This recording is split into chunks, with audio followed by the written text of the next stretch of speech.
함께 오후 예배를 시작하겠습니다. 조용한 기도 드리겠습니다.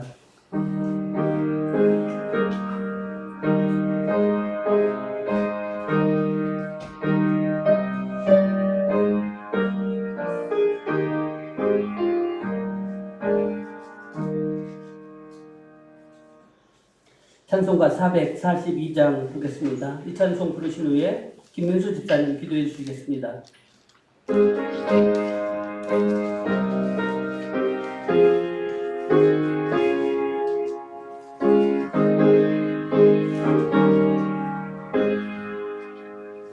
저장 밑 뒤에 있을 아직 맺혀 있는 그때에 귀에 흐르는 이 소리 들리니 주의 음성 분명하다.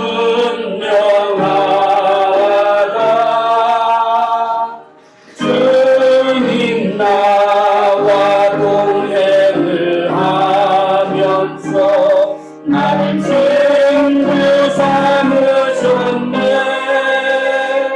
우리 서로 받은 그 기쁨은 알 사람이 없도다. 그 청한 주의 음성 우는 새도 잠잠케 한다. 내게 들리던 주의 음성이 늘 귀에 쟁쟁하다. 주님 나와 동행을 하면서 나를 친구 삼으셨네. 우리 서로 받은 그 기쁨은 알 사람이 없도다. 밤늦도록 동산 안에 주와 함께 있으려 하나. 괴로운 세상에 밝을 많아서 날 바라명하신다.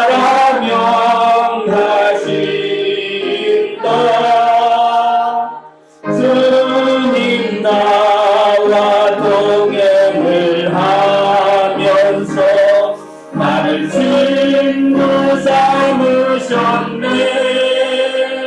우리 서로 받은 그 기쁨은 알 사람이 없도다. 아멘.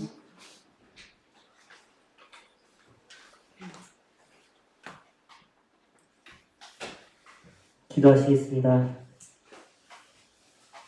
만유의 주인 되시는 하나님 아버지, 주님의 십자가 보혈로 대속하여 주시고 의롭다함을 받아 거룩하게 이루게 하시고 생명의 길로 인도하시는 여호와 하나님께 감사와 찬송과 영광을 올려드립니다. 아멘. 이 시간 메마른 대지를 촉촉히 적시는 단비처럼 하늘문을 여시고 성령의 단비를 부어주시옵소서. 아멘.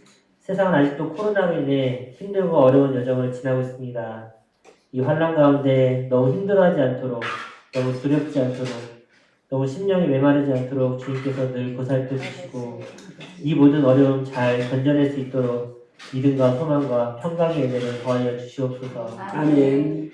주님께서 세우신 선한 목자교회가 기도와 말씀과 찬양이 넘치게 하여 주시고 여기까지 강건함을 주시어서 믿음의 사역들을 감당할 수 있도록 주님 함께하여 주시옵소서. 아멘.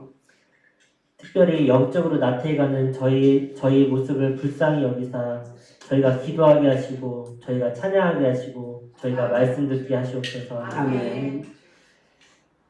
여호와 하나님, 수능시험 앞둔 주의 자녀들을 기억하여 주시옵고 마지막까지 최선을 다하여 주님께 좋은 결과로 영광 돌게 하여 주시옵소서. 아멘. 이 시간 말씀 전하시는 담임 목사님 성령의 능력으로 붙들어 주시고 생명의 말씀으로 우리의 영혼을 깨우쳐 주시옵소서.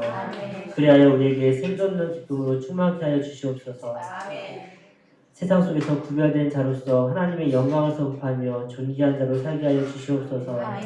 항상 마음과 생각을 지키시고 평강의 길로 인도하시는 우리 주 예수 그리스도의 이름으로 기도드렸습니다. 아멘.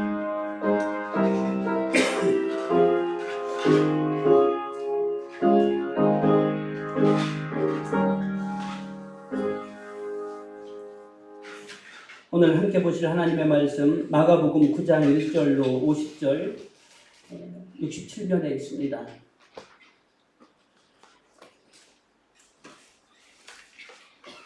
(1절로) 13절 교독하겠습니다.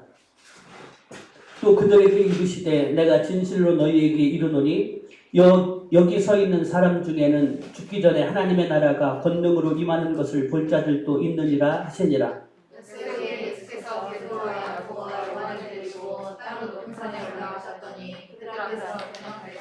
그 옷이 광채가 나며 세상에서 빨래하는 자가 그렇게 희게 할 수 없을 만큼 매우 희어졌더라.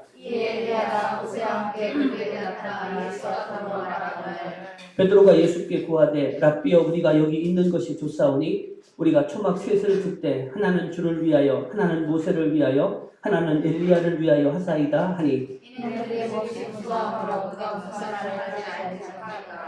마침 구름이 와서 그들을 덮으며 구름 속에서 소리가 나되 이는 내 사랑하는 아들이니 너희는 그의 말을 들으라 하는지라.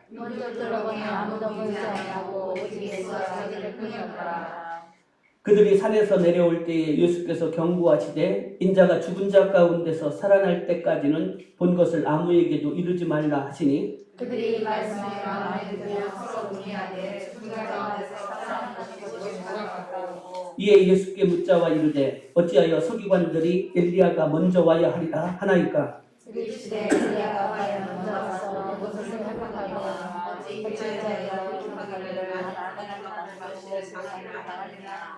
그러나 내가 너희에게 이르노니 엘리야가 왔을 때 기록된 바와 같이 사람들이 함부로 대우하였느니라 하시니라. 아멘. 우리가 8장에서 예수님께서 제자들을 꾸짖으셨어요. 세상의 시각, 세상의 기준으로 나를 따르는 것은 다른 길이 아니다라고. 이어서 제자들이 죽기 전에 하나님 나라를 볼 수 있는 자도 하나님의 권능이 나타나는 것을 볼 수 있는 사람들도 있을 것이다라고 말씀하셔요. 그리고 나서 그 권능을 잠시 약간 보여주셔요. 그것이 변화산의 사건이었습니다. 예수님이 베드로, 야고보, 요한, 특별히 이 세 명의 제자들을 데리시고 따로 높은 산에 오르셔서 영광스러운 모습으로 변하셨습니다. 오늘 본문에 보시면 엘리야와 모세도 나타납니다. 다른 복음서는 모세와 엘리야 이런 순서로 이야기를 하고 있어요. 일반적으로 이들이 구약을 대표하는 인물들이거든요. 구약하면 흔히들 율법을 이야기하면 어떻게 하냐면 율법의 대표자 모세, 그 다음에 선지자의 대표자 엘리야. 그래서 율법과 선지자 이게 이제 구약을 의미하는 표현으로 상형구적으로 복음서에 쓰여질 때가 참 많이 있어요. 그들이 주님과 함께 변화된 모습으로 나타나는 것을 보게 됩니다. 제자들이 무서워하고 있다. 오늘 성경은 그렇게 기록합니다. 베드로는 주님과 이들을 위해서 초막셋을 짓겠다라고 말합니다. 그런데 마가는 이 말이 옳은 말이 아니라는 것을 말하고 있어요. 하나님의 마음에 주님의 마음에 합당한 말은 아니에요. 근데 왜 그런 말을 했는지 무서워했기 때문이다. 그러니까 너무나 놀라서 자기들이 무슨 말을 하는지조차 몰랐다. 이런 표현을 쓰면서 스승 베드로를 약간 변호하는 듯한 이러한 말을 설명으로 첨가하고 있는 것을 우리가 보게 됩니다. 이때 구름 속에서 소리가 들립니다. 이는 내 사랑하는 아들이니 너희는 그의 말을 들으라. 이것이 변화산 사건의 핵심이며 그리고 또한 그의 명령을 따라서 파송하는 장면을 우리가 볼 수가 있게 됩니다. 예수님이 누구십니까? 하나님의 아들이십니다. 그것도 사랑하는 아들이십니다. 그렇다면 우리는 그분의 말씀을 들어야 할 존재들입니다.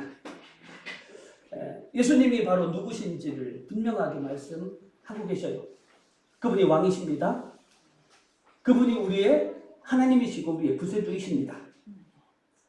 우리는 어떤 존재인지 그분과 우리의 관계를 여기에서 아주 분명하게 말씀해 주고 계셔요. 창조 때에 하나님의 말씀으로 모든 만물을 창조하셨어요. 만물이 그의 말씀대로 되어졌어요. 그러니까 모든 피조물은 하나님의 말씀을 들을 때 하나님이 보시기에 좋은 곳이 좋은 땅이 되어지는 것처럼 우리가 예수님의 말씀, 그분의 명령을 따를 때 우리는 좋은 제자, 좋은 그리스도의 사람이 됨을 잊지 말아야 됩니다. 이게 바로 하나님 나라 바르게 세워지는 하나님의 나라의 모습이라고 말할 수 있습니다. 예수님은 그들에게 부활 때까지는 오늘 사건을 아무에게 이야기하지 말라고 말씀하셔요. 오늘 우리가 불렀던 찬양 3절이 오늘 이 변화산 사건을 한마디로 표현을 해주고 있어요.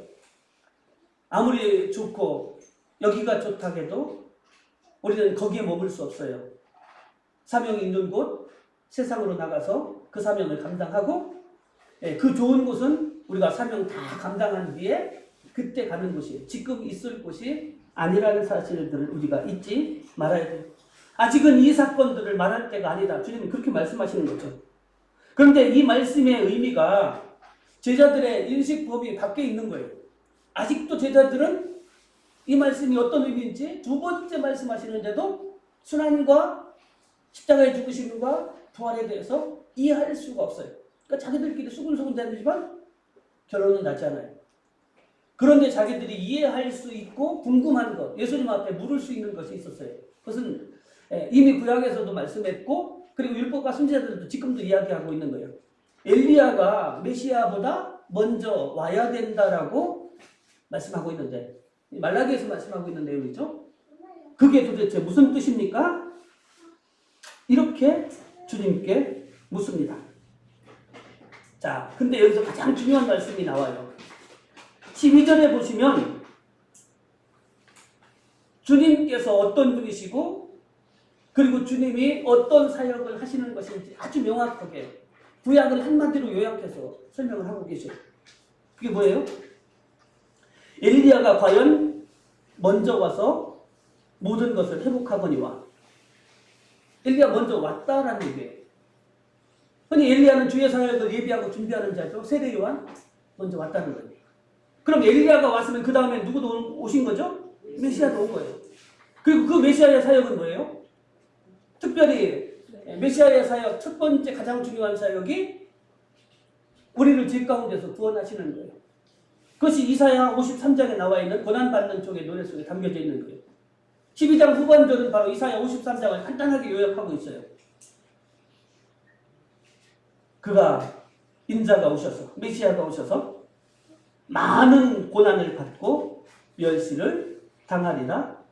그렇게 성경에 기록되어져 있다라는 것이죠. 다시 말하면 내가 누구라고요? 내가 메시아, 내가 그리스도라는 거예요. 세례 요한이 먼저 왔고 내가 와서 이제 고난을 받고 멸시를 당하고 십자가에 죽을 것이다. 내가 바로 그다. 내가 바로 그리스도다. 명확하게 말씀하고 있어요. 근데 너무 짧고 너무나 간단하게 요약했죠? 앞에 예수님이 순환받고 그리고 십자가를 진다는 그 말씀조차 이해하지 못한 제자들이 이 말씀까지 이해할 수는 아직은 없는 것이다. 이렇게 우리가 알 수가 있게 됩니다. 그런데 주님은 하나님의 말씀대로 이 땅에 오셨고 하나님께서 그분에게 부여했던 사명, 고난의 길, 십자가의 길을 걸으셨어요. 하나님의 말씀대로 하나님께서 명령하신 대로 그분은 그 길을 걸어가셨습니다. 우리도 우리도 그 주님의 길을 따라 가야 하지 않겠습니까? 그것이 제자의 길이고 제자의 사명입니다.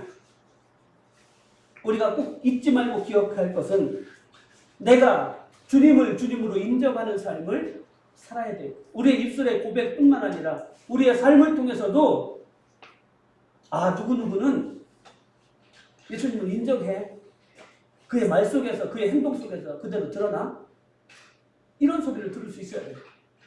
근데 이게 하루아침에 되지 않아요.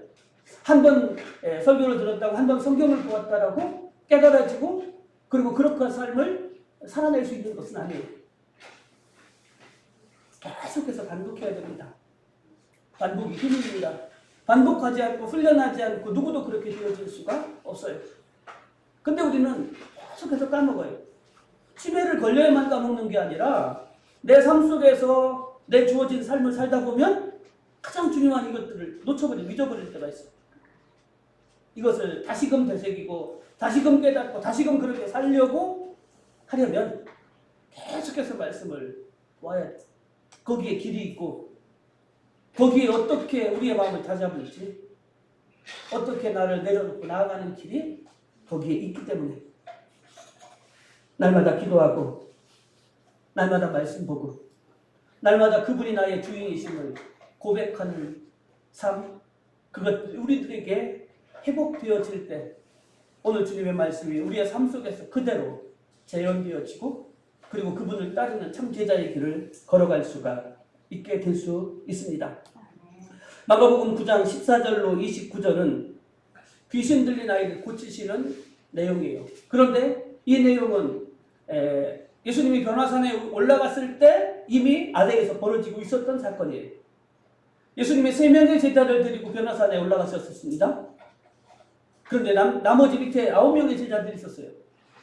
귀신 들린 아이를 데리고 부모가 찾아와서 예수님이 보이지 않으니까 예수님의 9명의 제자들에게 이 아이의 귀신을 내쫓아달라, 고쳐달라 부탁했는데 결국 상황을 보면 이 제자들은 이 아이를 고치지 못했어요. 귀신을 내쫓지 못했습니다. 그런데 그 9명의 제자들은 누굽니까? 예수님의 권능을 받았던 사람이에요. 병 고치는 은사도 받았습니다. 귀신을 내쫓기도 했습니다. 권능을 예수님의 말씀대로 파송받아서 나가서 행했던 사람들이에요. 그런데 왜 전에는 했었던 그 능력을 지금은 행하지 못하고 있었느냐? 이게 오늘 본문을 바라보는 가장 중요한 포인트가 되어야 됩니다. 예수님은 결론적으로 29절에서 뭐라고 말씀하시냐면 기도 외에는 다른 것으로는 안 된다라고 말씀하십니다. 여기서 말하는 기도란 초능력적인 힘을 나타내는 수단이 아니라 하나님과의 바른 관계를 이루며 하나님에 대한 신앙을 촉구하는 말로 이해할 수 있습니다. 즉 하나님과의 관계가 바로 서 있지 않으면 어제 행했던 능력이 오늘 행해질 수 없다는 거예요. 그리고 하나님과의 바른 관계 속에서 기도해야 한다는 것입니다. 한 번의 기도가 아니라 계속해서 기도해야만 주님의 능력을 나타내는 삶을 계속해서 살아갈 수 있다는 말씀입니다. 얼마나 기도하십니까? 기도 외에는 이런 능력이 나올 수 없다는 주님의 말씀을 얼마나 가슴 깊이 받아들이고 있습니까? 우리 주님은 우리의 연약함을 동정하시는 분이십니다. 때를 따라 돕는 은혜를 얻기 위하여 은혜의 보좌 앞에 담대히 나아가야 된다고 히브리서 기자는 우리에게 분명하게 말씀합니다. 무슨 얘기예요? 때를 따라 우리에게 수없이 많은 상황들, 그 상황들 때에 맞는 은혜는 계속해서 주님을 구하고 주님 앞에 나아간 사람이 그 은혜를 구할 수 있고 그리고 그 은혜를 힘입을 수 있다는 의미예요. 계속해서 주님 앞에 나아가실 수 있길 바랍니다. 잊지 말고 기도하십시오. 무엇보다도 기도가 우선이고 하나님과의 계속적인 관계를 맺는 것이 우리의 신앙의 가장 중요한 포인트가 된다는 사실을 놓치지 말아야 됩니다. 30절로 37절 말씀을 교독하겠습니다. 그곳을 떠나 갈릴리 가운데로 지날새 예수께서 아무에게도 알리고자 아니하시니 이는 제자들을 가르치시며 또 인자가 사람들의 손에서 잡혀 죽임을 당하고 죽은 지 3일 만에 살아나리라는 말씀하셨기 때문이라. 그러나 제자들은 이 말씀을 깨닫지 못하고 묻기도 두려워하더라. 가버나움에 이르러 집에 계실새 제자들에게 이르시되 너희들께서 서로 선한 것이 무엇이냐 하시되 그들이 잠잠하니 이른 길에서 서로 누가 크냐 하고 쟁론하였습니다. 예수께서 앉으사 12제자를 불러서 이르시되 누구든지 첫째까지 맺으면 무사람이 끝이 되며 무사람이 사사기까지 되어야 하시고 어린아이 하나를 데려다가 그들 가운데 세우시고 안으시며 제자들에게 이르시되 누구든지 내게 물어오면 어린아이 하나를 자극하며 곧 나를 영접하며 누구든지 나를 영접하면 나를 영접함이 아니요 나를 보내신 이를 영접함이니라. 아멘. 언제쯤 제자들이 참 제자가 될 수 있을까요? 이때쯤이면 제자들이 주님을 따른 지 한 3년째 이렇게 되거든요. 저들은 오랜 시간 주님과 함께 있었습니다. 많은 가르침도 받았어요. 뿐만 아니라 권능을 받아서 능력도 행했습니다. 병도 고치고 귀신도 내쫓기도 했습니다. 전도도 했었습니다. 주님께서 행하시는 그 놀라운 일들을 수없이 많이 경험했습니다. 그렇다면 이제쯤이면 알 때도 되지 않았을까요? 그러나 그들은 우리 중에 누가 가장 큰 사람이냐? 주님께서 아실 정도로 길에서 서로 다투고 있습니다. 소리를 높여 다투고 있는 모습들이에요. 이런 제자들에게 주님께서는 두 번째 사람들로부터 버림받을 것을, 죽임을 당하실 것을, 그리고 부활하실 것을 가르치고 계십니다. 그런데 오늘 본문도 아주 분명하게 말씀합니다. 그러나 제자들은 이런 말씀을 깨닫지도 못하고 감히 묻지도 못했다고. 아마 두려워서일 것이에요. 내가 생각한 주님은 영광을 받아야 되는데 순한 죽음? 생각조차 하기 싫었을 줄 몰라요. 이게 가장 어쩌면 큰 이유였을 것 같아요. 자신의 생각이 내 머리를 가득 채우고 있는 한 다른 사람의 말의 의미가 제대로 들어오던가요? 소리만 듣지 그 말의 의미를 이해할 수가 없어요. 내 기준으로 가득 찼는데 주님의 사역이 보이겠습니까? 주님의 하시는 일조차도 자신의 틀 속에 넣고 자신의 생각이 우선하고 있습니다. 이게 제자들의 당시의 모습이었어요. 그러니 순환을 말씀하시는 주님 앞에서도 누가 크냐? 죽으러 가는데 영광 받으러 가는 모습이 저들에게서 머리에서 떠나지 않아요. 그러니까 영광 받으면 내가 높은 자리 차지하겠다. 이거 다투고 있는 거죠. 주님은 그들에게 분명하게 말씀하십니다. 누구든지 첫째가 되고자 하면 모든 사람보다 더 낮아져야만, 섬겨야만 그렇게 될 수 있다. 이 말씀을 하고 계시죠. 근데 주님의 가르침은 그저 말로만 가르침이 아니셨습니다. 주님이 먼저 그렇게 하셨어요.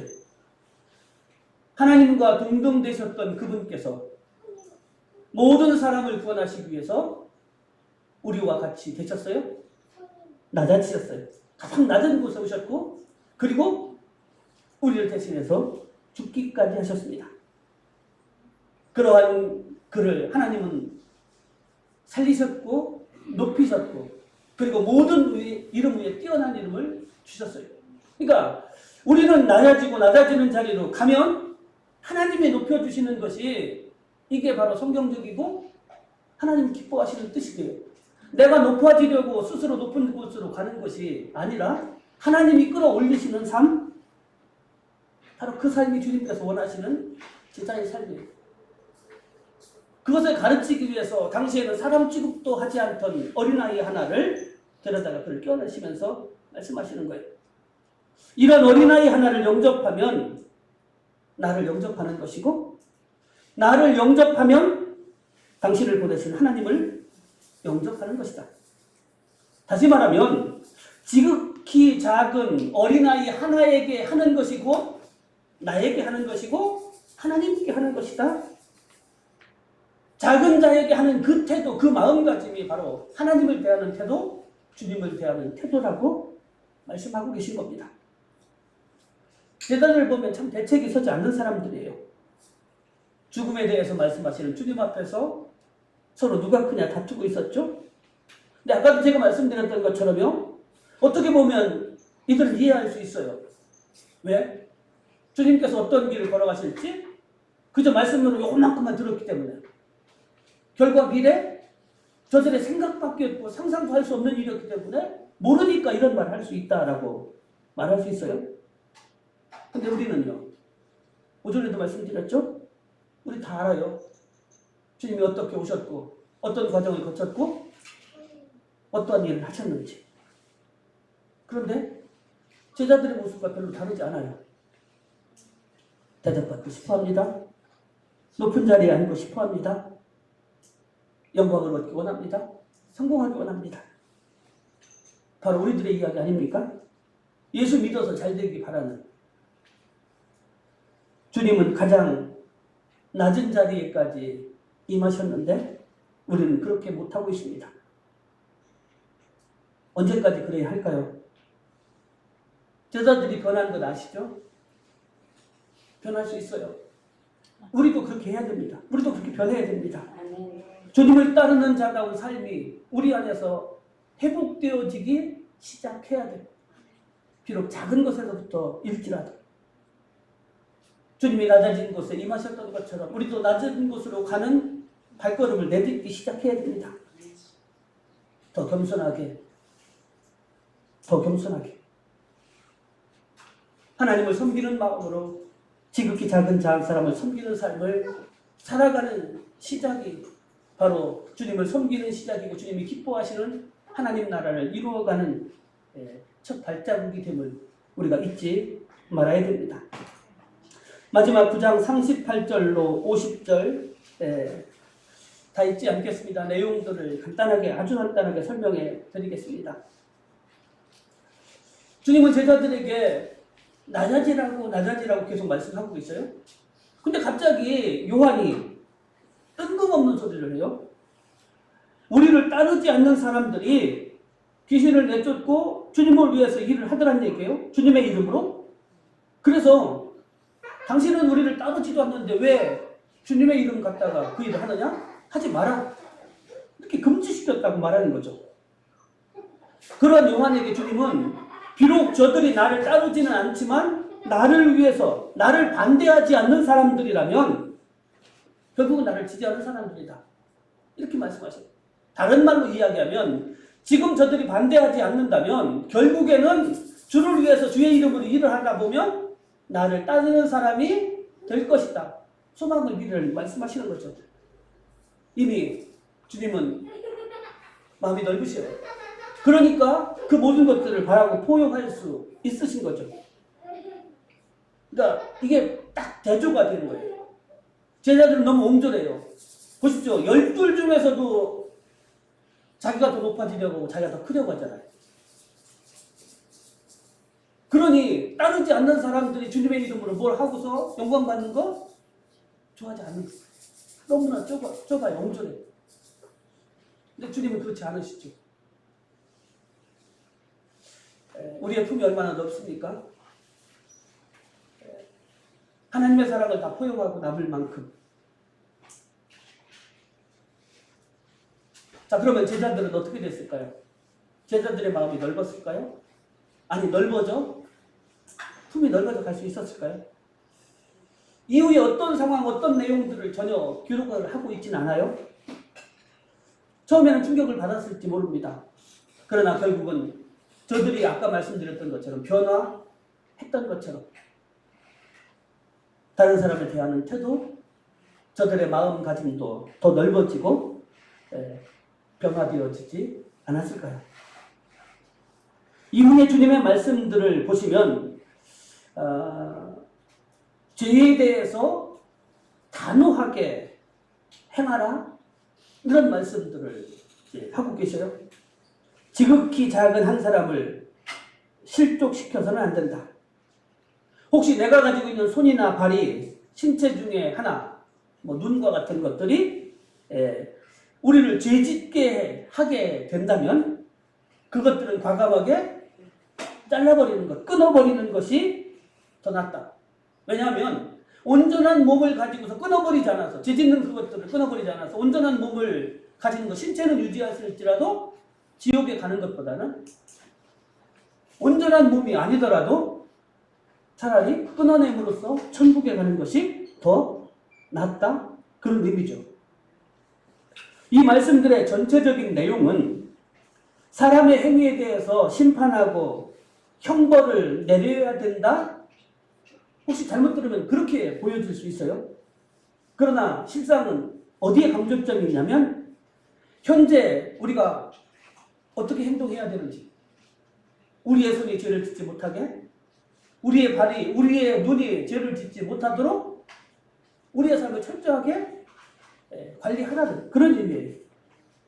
단지 저 세상에 그냥 이 땅에서 죄 짓는 거 끊어내면 편해요. 끊어내고 저 세상에 천국에 가서 편안하게 살라는, 이 땅을 좀 죄 짓는 건 쉽게 막 끊어내라는 그런 의미도 아니에요.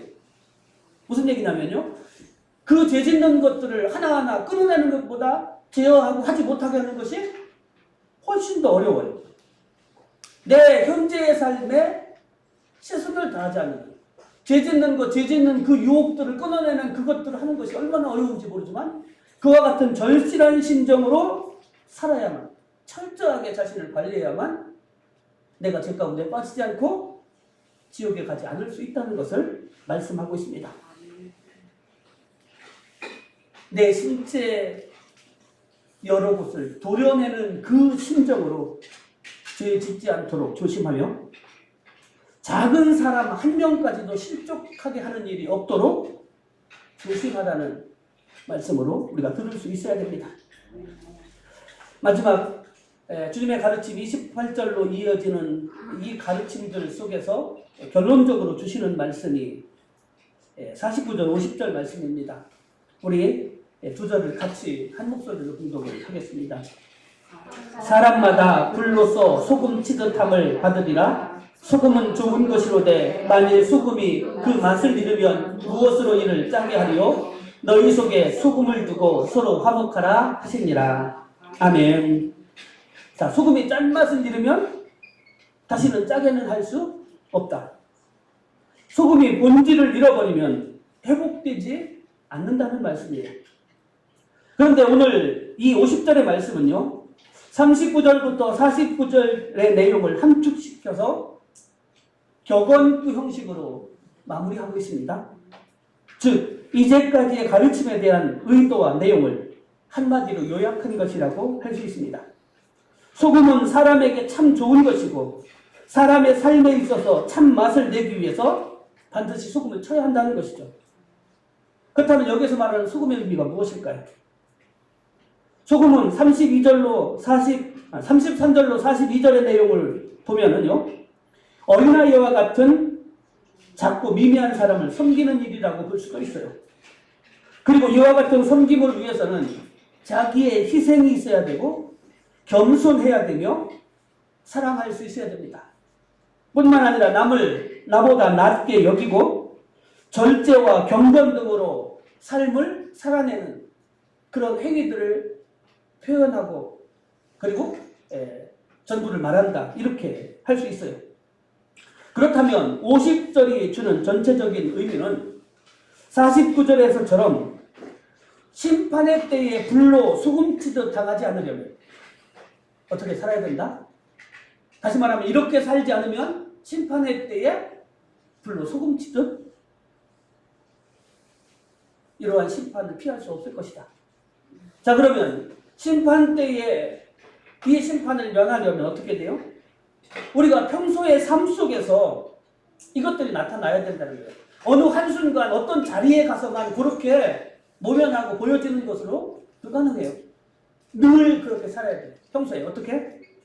높아지려 하지 말고 낮아지며 겸손하고 나를 희생할 수 있어야 되며 사랑을 베푸는 삶이 내 안에 있어져야 한다는 것이죠. 그리고 앞에 누가 크냐라는 말씀 속에서 쭉 전개되어진 내용들을 보면 지금 주님을 따른다고 하는 제자들도 화목하고 하나가 되지 못했어요. 그들 중에서도 누가 크냐 다투고 있어요. 이거 주님의 제자의 모습 아니에요. 하나님 나라 백성의 삶이 아니에요. 주님을 따르는 제자라면 당연히 그렇게 할 수 없는 거죠. 이 말씀 보면서 음식 만들 때 소금 넣는 장면이 떠오르더라고요. 맛이 제각기인 것인데 소금을 넣고 막 다 섞다 보면 그 음식의 맛이 일정해져요.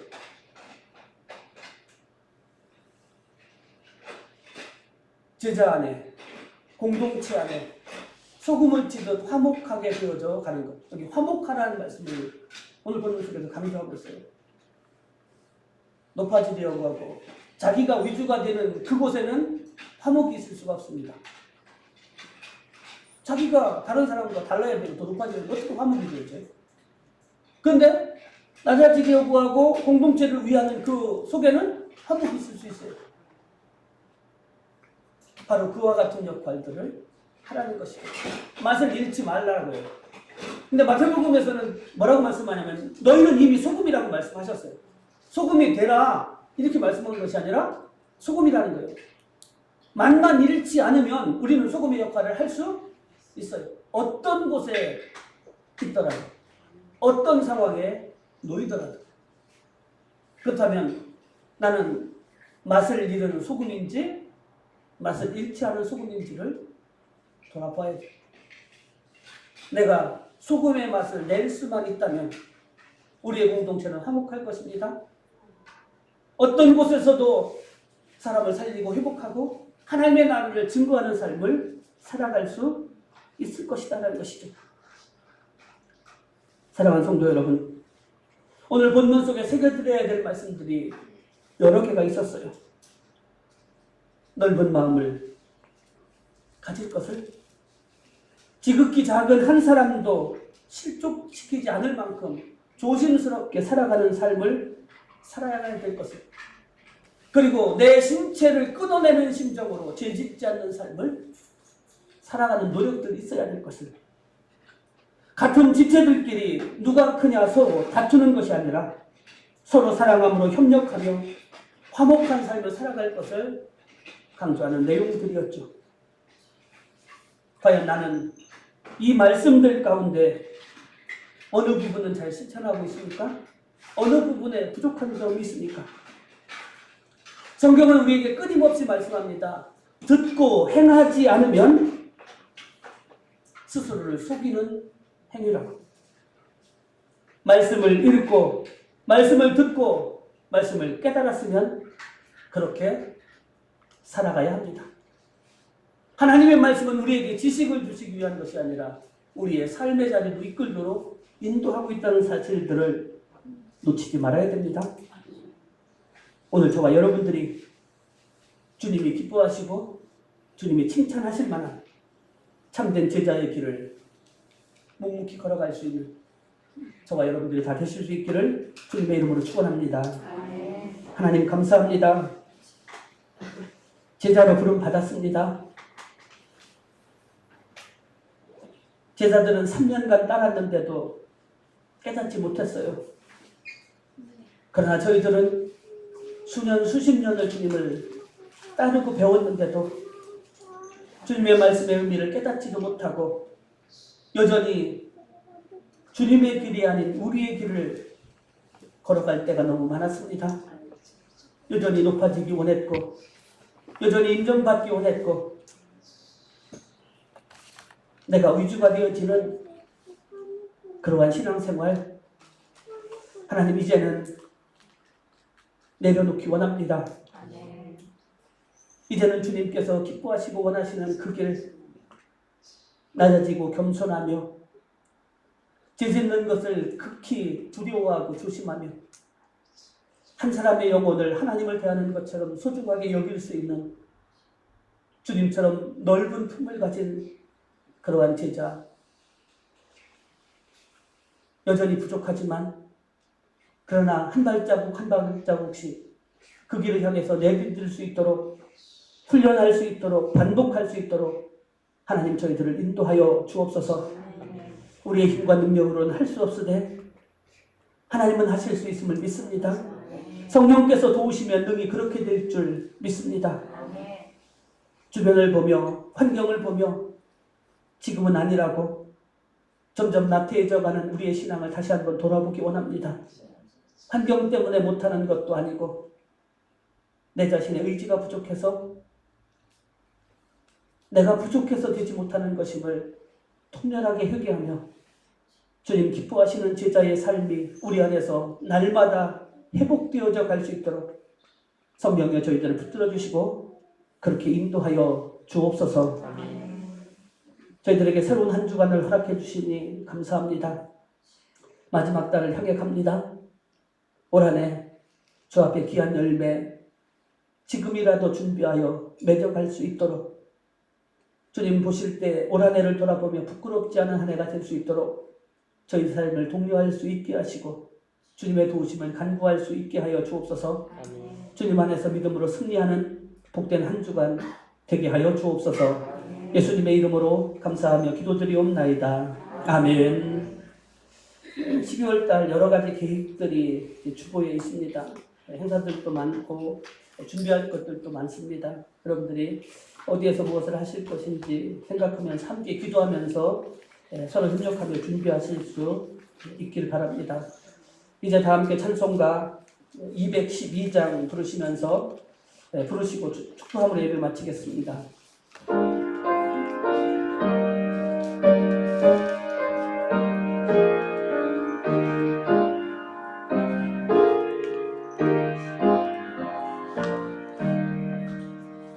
겸손히 주를 섬길 때 괴로운 일이 많으나 우주여 내게 힘 주사 잘 감당하게 하소서.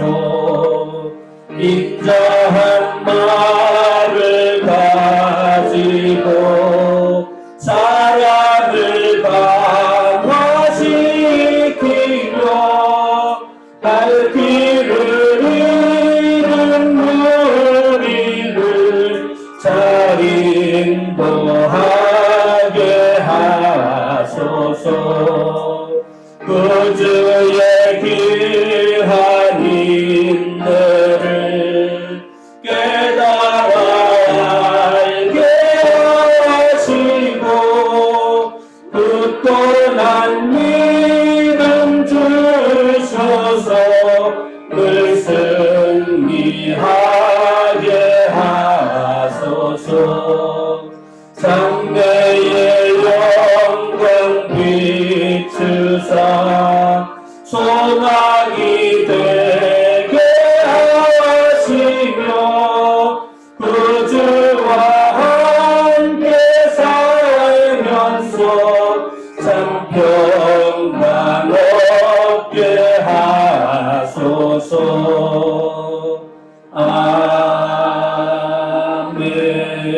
아멘. 이제는 우리 주 예수 그리스도의 은혜와 하나님 아버지의 무한하신 사랑하심과 성령의 역사하심과 교통하심과 위로하심이 주님의 참제자의 모습이 회복되기를 소원하며 날마다 주님 걸어가셨던 그 길을 배우고 훈련하며 주님 따라가는 제자의 삶 살아가기 원하는 선한 목자교회 모든 심령들 머리 위에 이제로부터 영원까지 함께 하옵시기를 축원하옵나이다. 아멘.